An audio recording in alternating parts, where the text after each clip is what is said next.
Okay, I guess we're going to go ahead and get started here. My name is Marcus Holmes. I am the sales engineer here at Zycel. And today we're going to be taking a look at the new features in uOS 1.37 for the USG FLEX H series. We have a lot of topics to cover, but before I begin, I wanted to thank you for joining this webinar. And as usual, what we'll do is I'll go through the whole webinar. And then if you have any questions along the way, just feel free to put them in the chat, asking a question. And at the very end, I will go ahead and do a Q&A session to go through all of those questions and answer them in real time. And just a heads up, I am getting over being sick. So if I do pause or if I do mute for just a moment, it's likely just because I don't want to cough in your ear. I do apologize, but some bugs went around, but let's go ahead and get started. Again, this is the new capabilities in the USG FLEX H series. I'm going to be talking all about basically the local management. So this isn't going to be dealing with anything on the Nebula side. This is just going to be what's available in the local GUI. There are some things that are going to be available in Nebula as well. I do have a couple of slides that do point to new features that are now available in Nebula as well for the uOS 1.37, but this is primarily going to be talking about the local side management interface. And of course, you can always reach the local side management interface through Nebula using the remote configurator. So we'll be able to do that. You'll be able to do that as well. Okay. So let's go ahead and get started. Again, this is the uOS 1.37 that was released, I think it was about a month ago. So let's go ahead and get started with the topics for today. So we have a lot of topics to cover.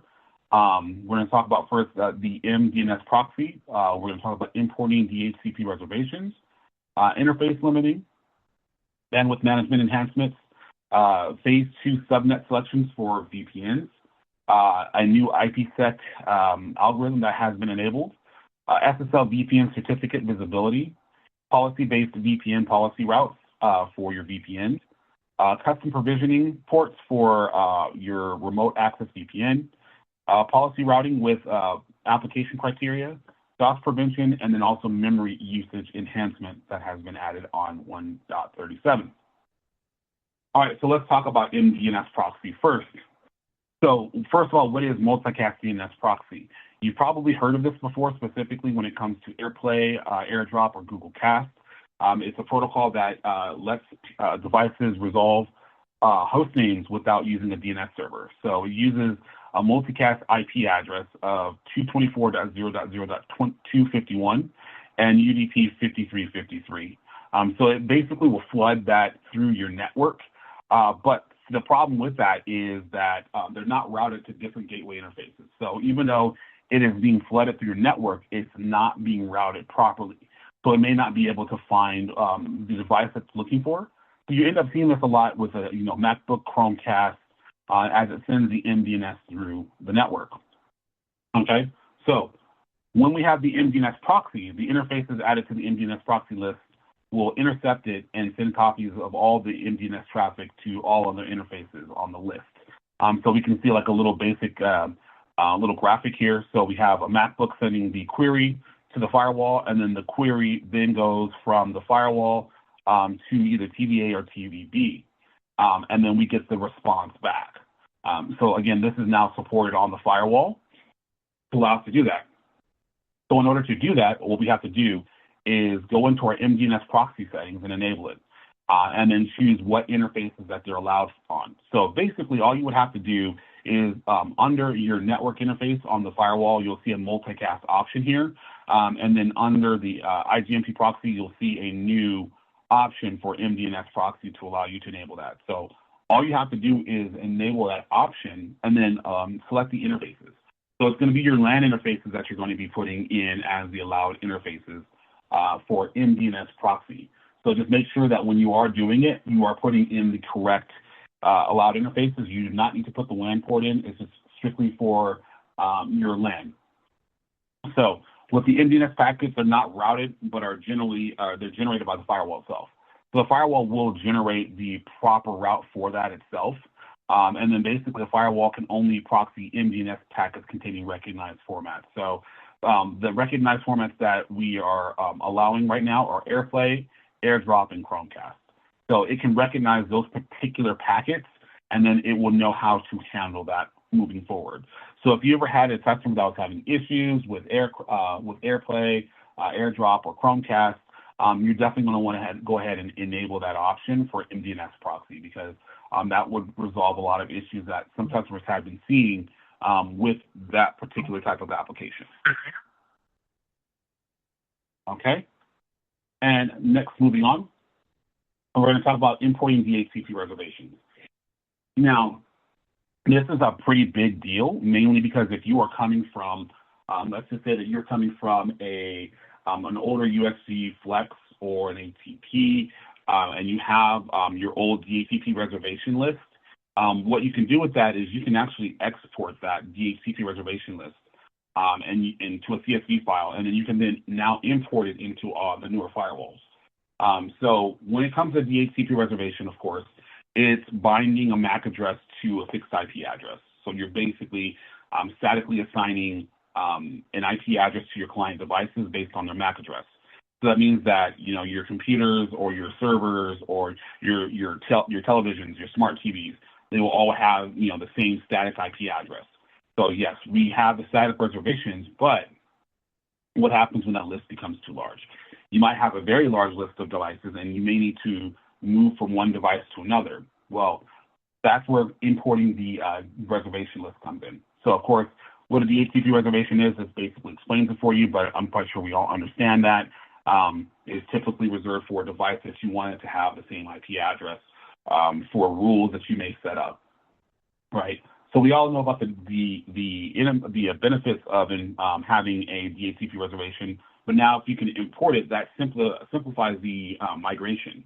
So again, if you're coming from an older FLEX series or an older ATP series, you can then just take that CSV list and import all of your entries. Or if you already have a master list, I know customers that keep a master list in an Excel sheet of, you know, what devices are on their network, with the MAC address tied to it. They'll keep that list, and, you know, they'll be able to import it into the firewall. All right, so let's talk about how exactly that happens, because of course there's going to be some syntax. You have to have it written a specific way, has to have specific headers, has to have a specific file size maximum.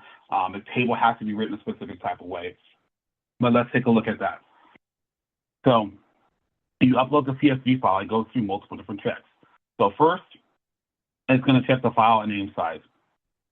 So the file size, it has to be 1 megabyte or less. That's going to be the main thing. So that's the first thing. It will fail and give you an error message if the file size is too big.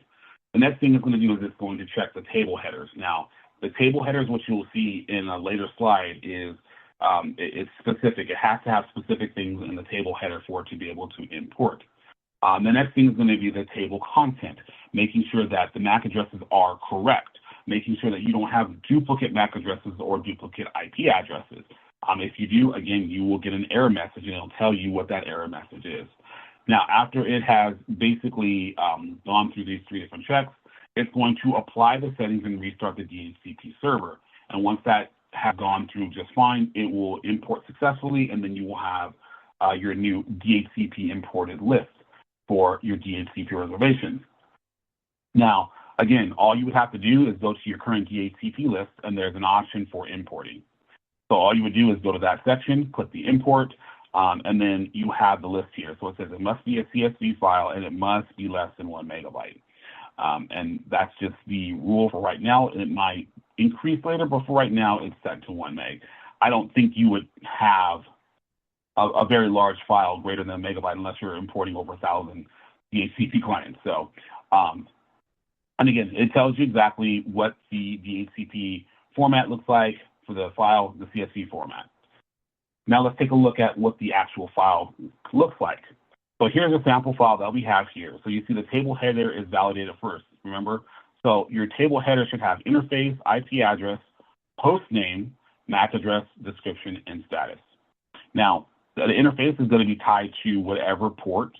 So GE1, GE3, VLAN, these have to have already been created. So as long as these exist on your firewall, you'll be fine. The next thing is going to be your IP address. So you need to make sure the IP address that you put in there does exist already for the DHCP that you're putting in. So making sure that you're importing, so you're doing the reservations for the whole list. You need to make sure that these IP addresses do exist. These subnets exist already on the firewall. Now, of course, your host name. So the host name must be unique within each one. So you can't have two different host names. They have to be a unique host name. Next is going to be your MAC address. So the MAC address that's supported is going to be lowercase and uppercase. So it doesn't matter if you have an uppercase or lowercase for your MAC address, it will accept both of them. But you need to make sure that the MAC address is valid. So you need to have 6 pairs here. So as long as you have your 6 pairs with a colon, not a dash, it has to be a colon, and it will work. Your description, you can put whatever you want for the description itself, and that's perfectly fine. Now, for status, it needs to say reserved. So it can either be a capital R or lowercase r, but it needs to say reserved because that's telling the DHCP server to reserve that IP address based on the MAC address for that particular device. So you need to make sure that that information is in the actual header and in all of the whole table. So now let's give an example of what happens. So a customer is transitioning from a third-party firewall to the H firewall, okay? So what you can do is you can download the sample file. If you want to just already have the headers available, you can just download the sample file that has all the headers in there, and that gets you kind of a place to start. So you can take that sample file and then, basically remove, take the state and all that stuff, information from your third-party firewall, and then convert it over. So basically you take, the default sample file that has the headers already in there, and you just fill in that information. So you can go down and, you can copy some of this information, but of course, on this third-party firewall, it shows that DHCP is reserved. I mean, that's just basically the status. All you would have to do is change the DHCP reserved to just reserved, and then copy it over to that particular column. Okay? Now, one of the things that we have in another example here is you're going from a third party and you basically click browse and select the file, and then you upload the file. So when it does upload it, so after you've created that particular file and you want to upload it, you basically browse to the file path and click upload, and then it will tell you, when you import it, it'll tell you exactly it successfully imported the DHCP records, and it'll tell you that you've successfully imported the records. And then after that, you can go back and check. So once you're done, you can go back and look at your DHCP table and look at every single record, and then it's going to show that it has been reserved. Now, what happens when you go through that import, but you get an error message? Well, as stated before, it will give you an error message, and it will kind of tell you. So basically, the error message you're getting here, file is too large. So you try to import it, file is too large. Or you try to do the wrong file format. You try and do a TXT file. That's incorrect. So even if you try to upload a non-CSV file, it'll tell you right here. It'll give you a warning message at the very bottom telling you that the file format is incorrect. And then again, if you try to do a file that's larger than a meg, it will then give you another error message. Another one here is your least count exceeds the maximum. So basically, the maximum number of entries on the USG FLEX H is 50 at H is 64. So there are specific limits based on the model number that you have. You may need to check on the data sheet to tell you exactly how many are available. But each device has a hard cap as to how many DHCP entries. And I believe if you look in the user guide in the back of the appendix of each one, it will actually give you a table of all the limitations of specific things like how many objects you can create, how many DHCP entries that you can have. So on the 50H, you can only have 64. So if you try to import more than 64, it will tell you that the least count exceeds the maximum limit. So here in this example, we had 70 records we tried to import, and we tried to import it, and it basically through this message. It won't tell you, it's something that I would like to see in the future, and we will probably talk to our engineers, is to basically say, the least count exceeds the maximum limit, and then in parentheses, put the actual number of the limit for that particular device. That's a little bit more of a visual thing that will remind you as the installer exactly what the limits are for this. But if you do see that, just know that you are exceeding the maximum limit. Usually they work in pairs of 64, so like 64, 128, 256, 512, that type of thing. And I believe on the higher ends it goes up to either 1024 or 2048, one of the two. So just keep that in mind. Another message that you might get is that your table header is incorrect. So again, we're missing fields in this table header here, right? So we have we need IP address, host name, MAC address, description, and status. But you see here we have expiration time. We don't need that. We also have number. We don't need that as well. So just make sure that your table header follows the format in basically use interface, IP address, host name, MAC address, description, and status in that particular order. So if you end up importing the file and it ends up saying this, you need to go back and check your headers. Now, also, not only do you get a message that pops up, but you do get a log message. So in our diagnostic systems file, you will actually see a DHCP import failed log. So we have different logs that apply to different things that you can download and take a look at, but we specifically have a DHCP import logging mechanism. So now you can go into, if you're seeing it failing, you want to get more information, you can go to diagnostic systems log and then actually download the import failed log, and it will tell you line 2 invalid MAC address. So on your CSV file, it'll say line 2. That basically means that on the second line there is an incorrect or invalid MAC address. That'll help you kind of diagnose what the issue is when trying to import. Now, what happens if you are trying to import but there's nothing in there? So here's another instance where we successfully imported, but there's 0 DHCP records. You know, if a field content does not meet the requirements, it will basically be ignored. So if your fields are incorrect, so remember how I talked about how our lands have to exist and has to have the exact, the right information. So here we have GE3 with 192.168.10.115, but GE3 is actually 192.168.11.1. So there's a mismatch here. And then also our interface, we have LAN 1, but in reality, it's supposed to be GE1. So basically, if we put fields in that are incorrect or do not exist, it will not import anything. So the firewall doesn't have a LAN 1, and our G3 interface subnet does not match what's internally on the firewall. So that means that if you make a mistake, it'll basically be ignored. So if you import your records and it says 0 DHCP records have been successfully imported, all that means is you need to check your values to make sure that 1, they exist on the firewall, and 2, they are correct. Now here we have a table with 4 items, but it only successfully imported 2. And again, GE3, looking at GE3 here, 11.1. Okay, that looks okay, but let's look at the MAC address, 0AA0000. That looks okay, but here's the problem here. So GE3 interface and subnet match, so these 2 records can be imported successfully. We're good here, but what about these ones up here? Again, these are incorrect. GE3 interface doesn't match and LAN 1 doesn't match. So it basically skips over these 2 here and imports these 2 because they do match and they do exist. So again, if you're expecting 4 and you only get 2 imported successfully, that means that you have an issue with 2 of your entries and you need to go back and take a look. Now, here's an example of imported records. So again, import failed, please download the log. We downloaded the log. Line 4, duplicate IP with line 3. Okay, well, let's take a look at that. So line 4, duplicate entry. Okay, so here we have GE3, 192.168.11.20, GE3, 192.168.11.20. So the line duplication IP, this will tell you exactly where your issue is, right?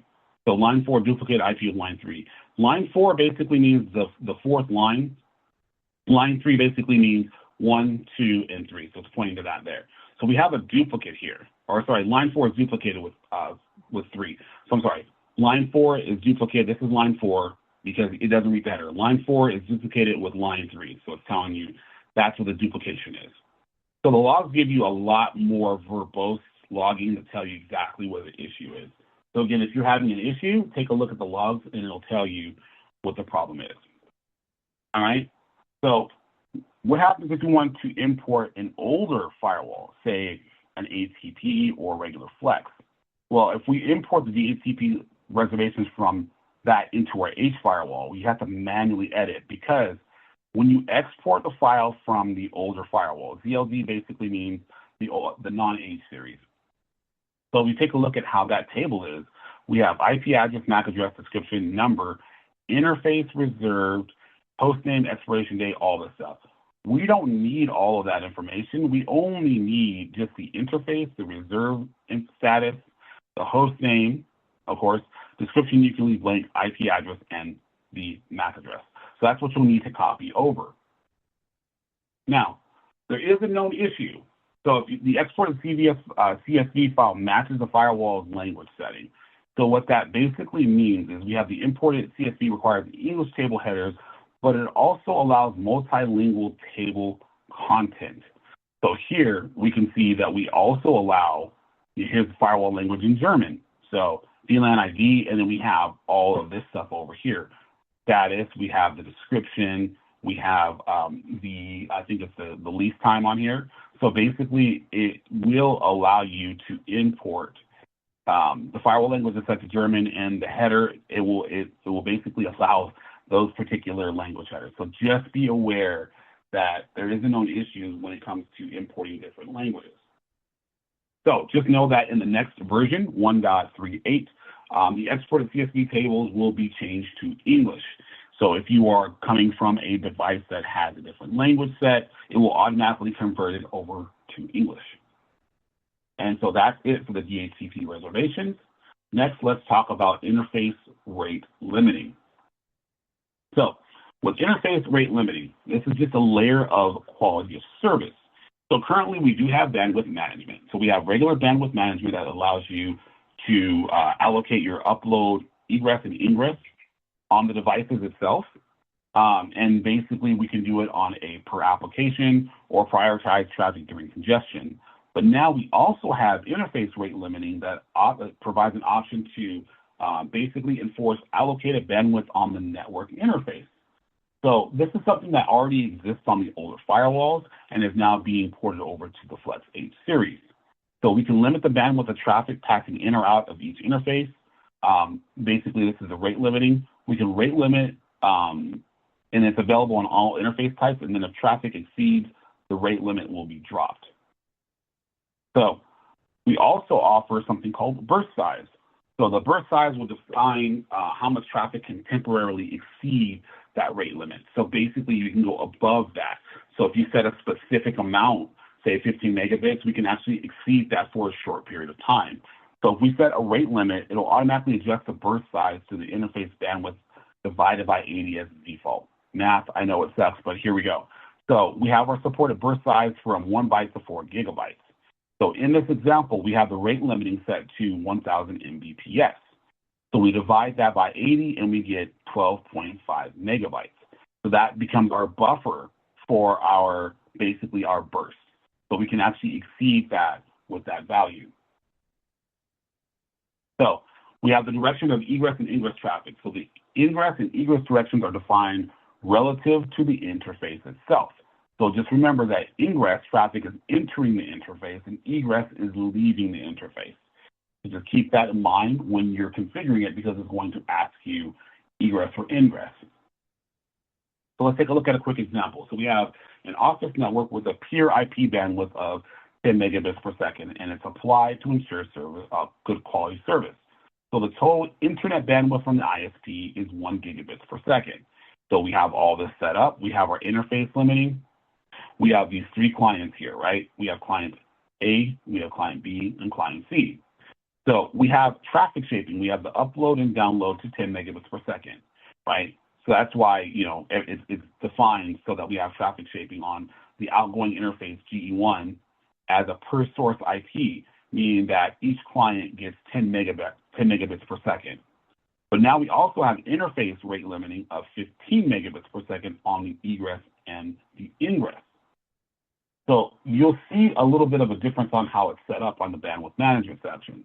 So here we have our bandwidth management section. We set the per source IP, meaning that for each IP address, we're applying a bandwidth management policy. Now we have our download limit. This is our egress and our ingress. So we have it limited to 10 megabits per second for that example. So each user gets 10 megabits per second. Now, if we go to the actual interface, which is our WAN, our ISP WAN, okay, we can then choose our egress and our ingress rate limit to 15 megabits per second, right? So now we have it set to 15 megabits per second on the interface itself. So now the result, let's take a look at the results. So we run a speed test on this, right? Okay, so the download and upload for each device now, even though we set the clients to have 10 megabits per second maximum, but if they're all running a speed test at the same time, well, it looks like this person got the speed test first, this one got it second, and this one got it third. But if we add up the total bandwidth going out the interface, it's capped at about 15 to 16 megabits per second. So we've capped it with a burst. So now even though we've set a maximum per client, so the clients can go up to 10 megabits per second, but the total going out the WAN port is now capped at 15 to 16 megabits per second with that little burst as well. So that's what that allows you to do. It allows you to set, the clients can have up to a maximum of 10, but the maximum going out the WAN interface is 15. So that gives you the ability to have a little bit more granular control. Also, what you can do is look in the CLI and configure the maximum burst rates of the CLI. So here are the CLI commands to set that up. We can set up the rules here through the CLI itself. So again, if you want to see this at the end of this webinar, it is being recorded. So you can always pause on this point to take a look at the CLI command. So now on top of that, we do have bandwidth management 802.1p that we have implemented with the uOS 1.37. So it's basically a class of service for layer 2 prioritization, meaning that you can now give them a specific priority. So again, we have our 802.1p marking on the firewall. So as traffic goes through from phone A or phone B through the network, we can then prioritize the traffic based on its specific marking. Now, if we're looking at the actual packet itself, we can see that within the frame, we have the destination MAC, the source MAC, and then we have the 802.1q frame here. So here we have the priority code, which is the most important part of the packet. So we have the different priority code. So 0 is lowest, it's best effort. 1 is background, 2 is excellent effort, 3 is critical applications, 4 is for video when you want latency less than 100 milliseconds. 5 also for video latency. For 10, less than 10 milliseconds for latency. 6 is inter-network control, and 7 is the absolute highest priority through the network. So setting that up, basically to configure that is you would go over to your bandwidth management, and then you would select your outgoing interface, and scroll down towards the very bottom, and you will see an option for 802.1p marking, where you can enter the priority code. So here we have it set to 5. And if you were to basically do a packet capture, you can verify that information. So we can see that in the Ethernet type, it's IPv4, and then we can make sure that it is the correct priority code on there. So you can basically take a look at the packet captures to see that information. And again, here, we can see the priority code is 5 for this one. So again, just basically you can go through and double check just to make sure that you have the correct priority code set on the packet capture. It will tell you if you have it set properly and if it's being read correctly. Now, also, you can check your logs. So in the system logs, it will then also show you, basically we have a mode port-based rule, name, void, user, admin, match. So we can actually see the actual traffic shaping. But the column doesn't explicitly list the priority information. So if we want to do that, basically, we want more information. So what if it's configured on both the bandwidth management rule and a VLAN interface? Well, then again, if you look at the packet capture, it will send that information. It'll be included in the packet capture itself. Yes, you can configure them both if you need to. All right, next up is going to be VPN Phase 2 interface subnet selection. All right, sorry about that.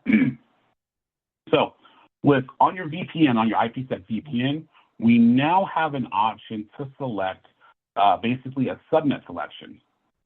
So now we can actually create a subnet group or a subnet object, and then we can apply that to the local and the remote. Instead of entering it in manually, you can now use a object to basically enter that in for your local and your remote for the VPN. And this also does apply to Nebula. So again, like I said, we'll bring up some Nebula topics here. This is also now available in Nebula. So this is something that previously you had to enter in the remote side and local side, but now we support address objects to do that. So we can point to the interface that you have set up in your address object. So very quick thing, a quick enhancement for the interface subnet selection. All right, next is going to be for VPNs, is AES GCM enabled. So now we have added a new encryption algorithm, as AES GCM. So, excuse me, the AES GCM encryption is provided to combine encryption and integrity protection for IPsec VPN. So what does it stand for? The GCM is short for Galios Counter Mode. So basically, it is an authenticated encryption with associated data mode. So it provides a combined encryption and authentication into a single step. So you don't have to worry about encryption. It'll do it with that in mind. So IKE v1 does not support AES GCM. So if you want to use this, you actually need to use IKE v2. There's also a PRF algorithm, it's short for pseudo-random function. So it's used for key generation for IKE SA and the IPsec SA. So when you go to your IPsec site VPN, you can see that the encryption, we now have AES 128 GCM all the way to 256. And then our authentication PRF, we have our different PRFs for the encryption algorithm for the authentication side.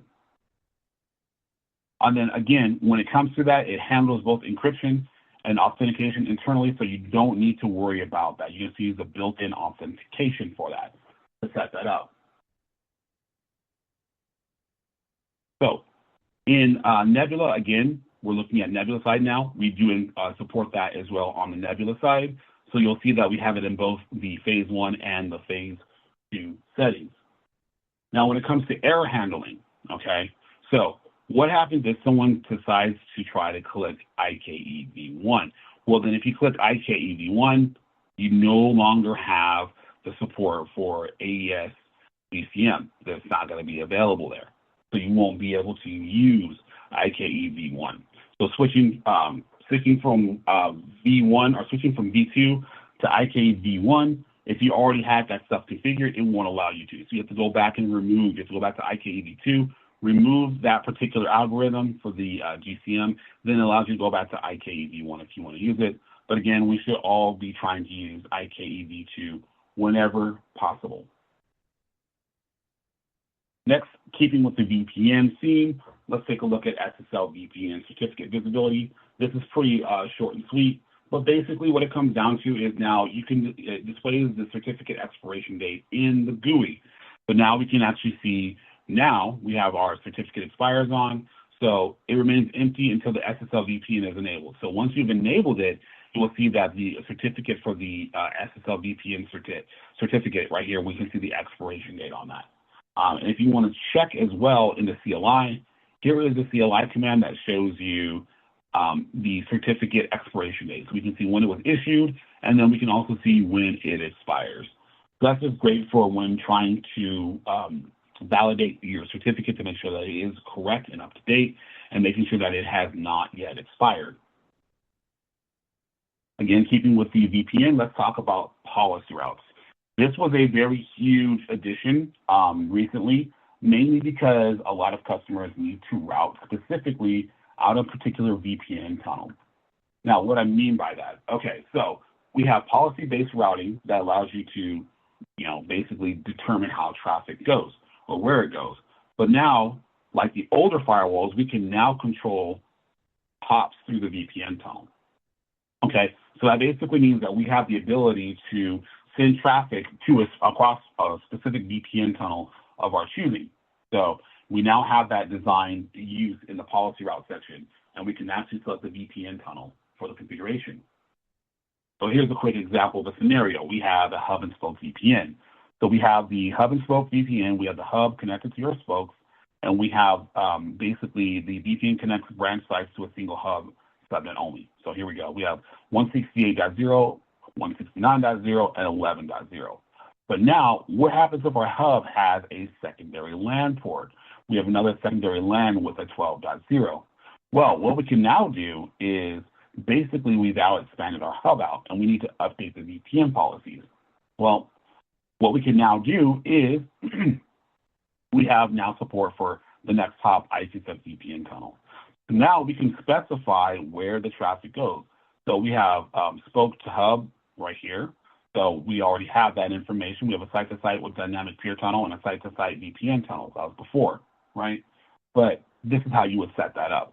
We now have the support for a site-to-site with dynamic peer with the VPN tunnel as well. All right. So site-to-site with dynamic peer. So the firewall will accept any incoming VPN request regardless of source IP. So that's basically what it means, site-to-site with dynamic peer. You often see that with client-to-site because you don't know what the client is connected, where the client's connecting from in their IP address. That's usually where you have dynamic peer for client-to-site. But sometimes you want site-to-site with dynamic peer because the other side, the IP address changes. They don't have a static IP address, right? So we can allow that in. So here we have our hub, phase 1, 165.11.75.100, and then we have 165.11.75. These are the remote IP addresses. These should be a little bit different. I don't know why they're the same, but we'll just pretend that they're different, okay? So we're allowing that based on, regardless of their remote IP address. So site-to-site with dynamic peer, all we would have to do is go to our peer gateway settings and then select dynamic IP address. And again, this is for, the remote site that doesn't have a static IP address or doesn't have, they have an IP address that changes dynamically every so often. We're allowing that particular VPN to connect through. So here's an example of a policy route to a dynamic peer VPN, okay? So we have our hub and our spoke A and our spoke B. So our hub has those two subnets, right? But LAN 2, we have it set up so the policy route so that LAN 2 traffic will accept traffic into spoke A and to spoke B. And then our LAN 1 as well. It's kind of like having a failover between two different networks. So we can create the VPN phase 2 policy on this particular VPN is set so that, LAN 1 is set as part of the network for connecting to both spokes. But now we've also created a policy route on LAN 2 to send and receive traffic to both spoke A and spoke B. So again, we set it up as the next hop. So our LAN 2 subnet that we're setting up on the hub, we set the next hop to the proper VPN tunnel. That way we know that we're sending it through that VPN tunnel so that LAN 2 has access to both subnets and vice versa. So when it comes to that, we have our destination address. So of course, on your LAN, your policy route, your destination address when you're setting up the policy route needs to be the subnet that you're traversing across over to. So again, we need to make sure that when we set up the LAN subnet, that it's going to the proper subnet. So here's an example here. So it's a non-routable destination address, right? So it's LAN 2 on the opposite side is 170.0.24. So we want to make sure that the traffic with destinations that are not within the dynamic peer VPN route is going to be ignored. So basically, we need to make sure that it is the correct IP address that we're routing to. And so on our phase 2 settings here, we have our LAN 1 and our LAN 2. We have it set up properly. We have our spokes set up. We have spoke A to hub, and we have spoke B to hub, and these are the actual remote settings. Now on the hub, we have our spoke set up, so the local address and the remote is all zeros. And basically what that basically means for the phase 2 settings is that we're allowing traffic to go, basically we're allowing traffic from the remote side no matter what it is, setting it as all zeros. And then we can also set the destination to as any. So if we want to do just any for the policy route, we set it as destination any. Source, this, destination any, next hop, basically hub to spoke SP1. So hub to spoke SP1 is going to be this one up here. So basically we set up our policy route specifically so that I can go to spoke A or to spoke B. Now, there's no additional policy control required for the VPN traffic. So basically, after everything is set up, we don't have to really worry about additional policy route control. And so you'll see this information before. It basically will tell you that information. So it'll give you a little pop-up that gives you some information as to how to properly set that up. But once it's been done, the note will be removed. Excuse me. All right, so now next is the VPN provisioning port.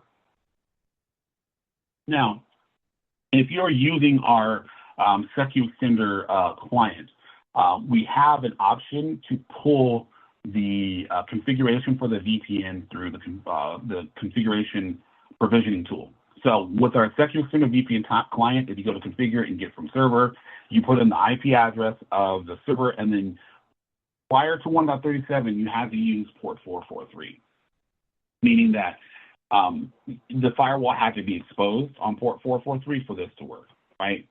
So we don't do this anymore because leaving the port 443 exposed, not a good idea. It has to be the same HTTPS port. So whatever your HTTPS port, if it was like 8443, you had to expose that publicly. We don't want to do that. We don't want to expose those ports just for you to get the configuration for the SecuExtender. So, you set up your VPN, you set up your client-to-site VPN, all of the algorithms are set up. Next, you open up your client-to-site VPN, your SecuExtender, point it to the firewall, and it will automatically download the configuration to connect the VPN. You have to put in your username and password, not the admin account, but the username and password for the VPN. So you have your user set up to connect. Each user will put in their username and password to connect to get the configuration file. But we don't want to leave port 443 or the HTTPS port exposed. So what we've now done is created a custom provisioning port that only operates on that port for provisioning purposes. And you can change that port. So unfortunately, as of right now, as of today, the only way to configure it is through CLI. They're going to add an option in the GUI in a later update. For right now, if you need to change the provisioning port or turn it on, basically you would go through and run the series of commands. So we have VRF main provisioning that opens up the provisioning configuration port, and then type in your port number. And then to make sure that it has been committed properly, you can do show config, and you're looking for the provision port.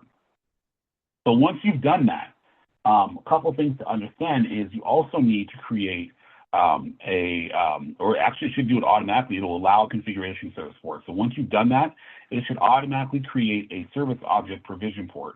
And it's going to be an address object here, and it's going to be a member of the default WAN to Zywall. So this port will be open specifically for provisioning on the firewall. You can enable that or turn that off as you see fit. But once you've done that, we change that configuration port to 12443. You put in the IP address of the gateway, you put your username and password for the user, and it will automatically provide you with the configuration. Now, what about if someone tries to hit this particular public IP address on that provisioning port? Well, again, that provisioning port is completely separate from the HTTPS port. So if someone were trying to access it either locally or remotely on that particular port, they will not be able to get access to the web GUI because the web GUI, by default, 443 should be disabled. So they won't be able to access it from the outside, and they won't be able to also access it from the inside on that port. That is only specifically used for your SecuExtender to download it. So it won't affect the GUI by changing the provisioning port. It's its own port that is separate from HTTPS. Now, if you've done this and you go through and SSH has its own provisioning port, if you were to put that same port in SSH, it will tell you that you have a conflict and you'll need to change it. So make sure that you're not using a port that SSH is using for the SSH port for connecting to SSH or for doing any other service here. So we have HTTPS. Basically, if you try to use that port, it will give you a warning saying that port's already in use. And then finally, if you have a port conflict, you'll see that when you try to set it in the CLI, it will actually tell you that there is a port conflict. So just keep that in mind. Next up, we have the policy route with application criteria. So what I mean by this is now we support specific applications. So if you have application control, we can actually do bandwidth management for the policy routes based on specific applications. So for instance, if we have a scenario where Teams is not routed fast enough through GE1, what we can do is set up a policy route so that when GE1 fails, it can fail over to GE2 to maintain connectivity. So here in our application here for our routing and our policy routes, we can then specify applications for a policy route. So we can send specific applications out a specific LAN port, and then we can also provide bandwidth management if necessary too. But mainly we're looking at just the policy route itself. And these are all of the supported 28 categories for applications to be routed. There'll be more applications added over time, but as of right now, these in this box here are the main applications that are supported for policy routing. So we can do that for the basic application for policy routing, and then we add an additional layer to stuff between service objects or applications. So previously, you only had the option for service objects, where if you want to specify, okay, well, SIP 5060, I want 5060 to go out always WAN port 1, while all the traffic goes out WAN port 2. We now can do that on an application level basis. So here's what it looked like before. So this is our policy route service criteria. So here we have our routing, we're setting up our policy routing, and you'll see service was only set to a specific service, right? But now, we have a service object and we have any. So we have service object for the criteria, and then we can choose any particular type of service. So now that we have the application criteria, we can choose a specific service, and then on here we have our particular option. So we have now service option, service object, and then we have on the next slide here, application. So instead of it just being service, you can choose between application or service object, and then we can choose which particular application that we want to use. And then finally, for verification, we can go into our policy route, and then we can actually see here, we have incoming GE3, we have the service Microsoft TeamSpeak, and then we have our outgoing interface. So we can actually see that information as a service. So oddly enough, it still says service in the tab or in this particular column, but know that it's basically going to be service or application for that. Okay, next up is going to be DOS prevention and protocol anomaly. So we do support denial of service prevention, security measures to stop attackers from basically flooding your WAN with malicious traffic, or your LAN as well. So basically, we have a traffic anomaly. We have a port scanning and network flooding, right? So we have a new thing now for protocol anomalies. So now it identifies traffic that does not comply with your regular protocol specifications, or it violates specific standards. And it's going to be signatures are updated based on firmware version. So it's going to be a signature-based scan. So let's take a look at the actual scope. So the type of attack we have is IP fragment. So as part of the IP protocol, it detects abnormal or malicious IP packet fragmentation, otherwise known as a ping of death. We have IP land attack, which basically detects SYN packets with the same source and destination IP address. So if you end up seeing the packet having the same source and destination, that usually means an IP land attack. That's a type of DOS that's used over TCP. We have the ICMP Smurf attack that basically will detect ICMP echo requests sent to broadcast address with a spoofed source IP, meaning that we're going to see a lot of echo requests on the broadcast address for that particular subnet, but the IP address has been spoofed by a local IP. And then we have a UDP Smurf attack. So it's when UDP packets are sent to broadcast address using amplification attacks. So that means that there are some particular ones, Fraggle, Echo, and Charging. Those are more recent, I believe. So to set that up on the firewall, basically you would go to security, DOS, prevention, and you go to the profile. And then we can look at the actual different profiles here, and we can log or drop. We can have our action set to basically drop or do none. By default, I believe it is set to drop the attack, and then we can actually choose to log or log an alert or no log at all. And then we can also turn these particular things off. So in the rules, when you have it turned on in the logs, you'll actually see it here. So we have protocol anomaly detection, ID fragmentation, and the action has been to drop. So we can see where the source and the destination is.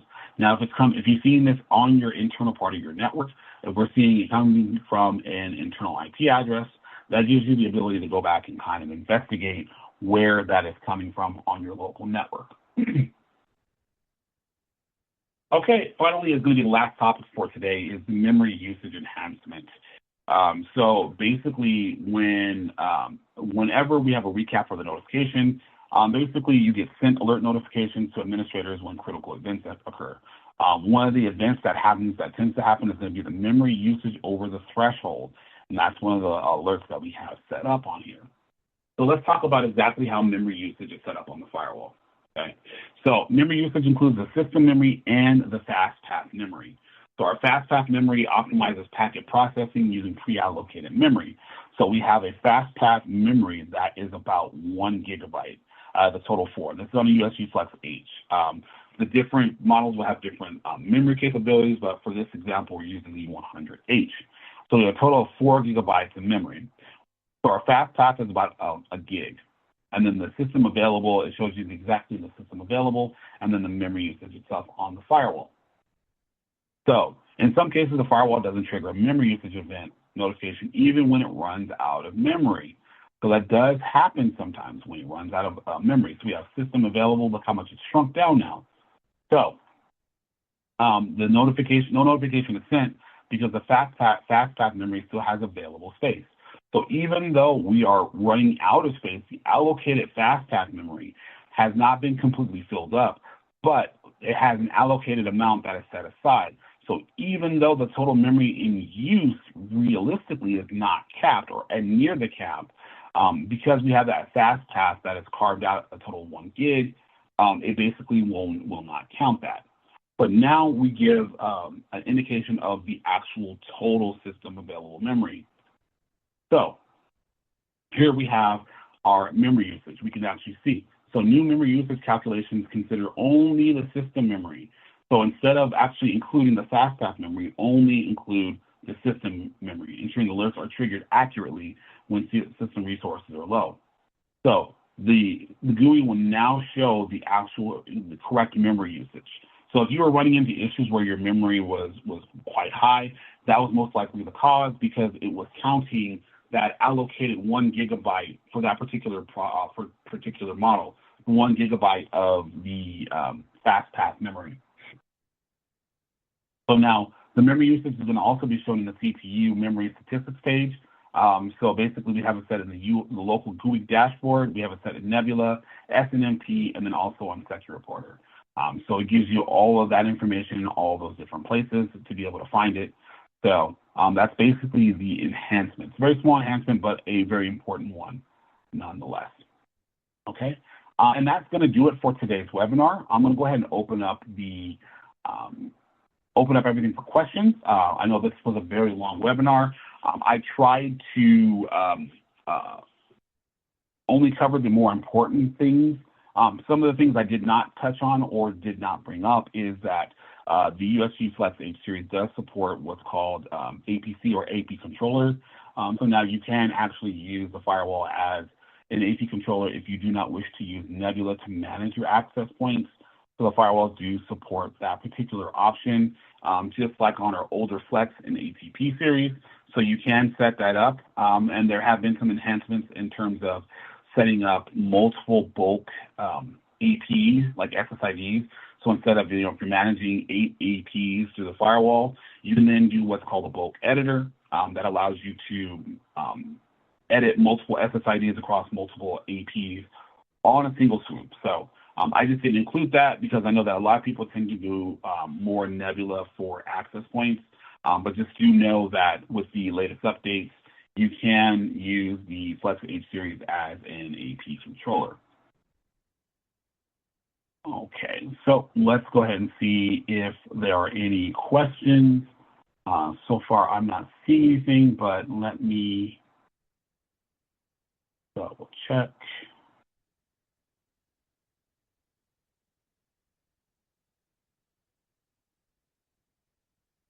So far, no questions. I'm trying to think of anything that I may have left out. I know that I had to condense our slides down just because this webinar would have ran a good 2 hours. If I covered every single thing, again, I tried to pick out more of the important pieces. But if you have any questions, please feel free. You can email me. My email address is Marcus, MARCUSH, @zycel.com if you have any specific questions. Question, are there any plans on implementing two-factor authentication on VPN through mail again? I don't believe so at this time. I can double check with our engineers. We're kind of moving away from that, I believe. There are some new enhancements with using Intra ID for a lot of things. There's, of course, the Google Authenticator, but through mail, I'm not 100% sure. I know that it did exist on the prior firm or prior devices, but not anymore.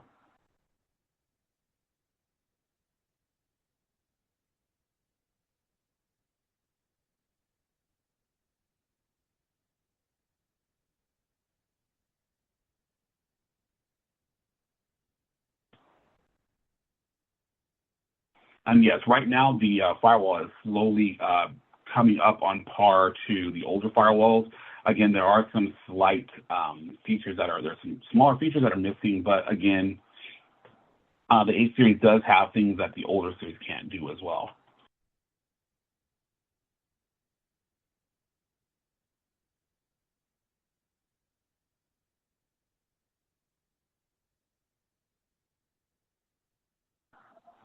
Let's see.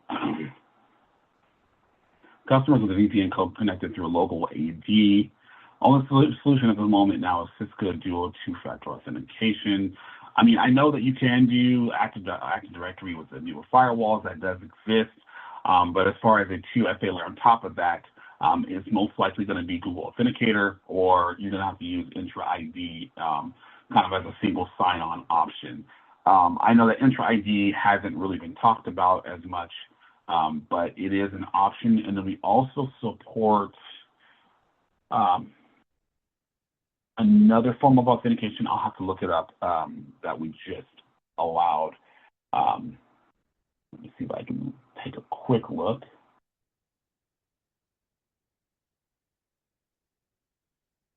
Let's see, it was, OIDC, yeah. So you can do OIDC with Remote Access VPN and also with Captive Portal.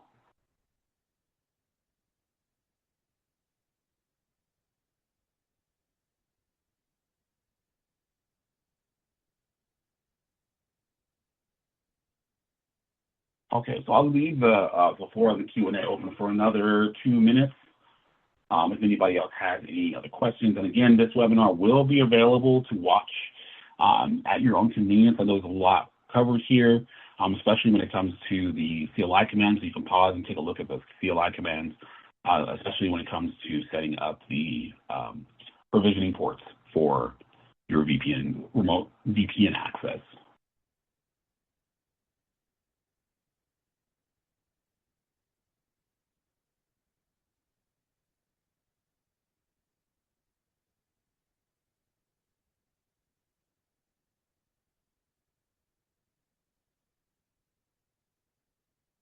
Okay, so with that, I'll go ahead and close out this webinar.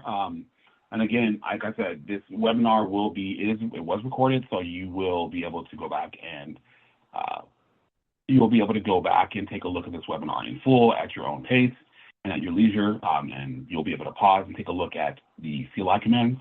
But again, if there's any other questions, I'm going to go ahead and end this webinar. I do appreciate everyone for joining for today, and I look forward to seeing everyone on the next webinar that I do.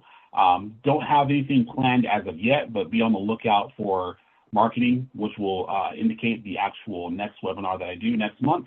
Again, stay safe out there and have a wonderful upcoming weekend. Thank you.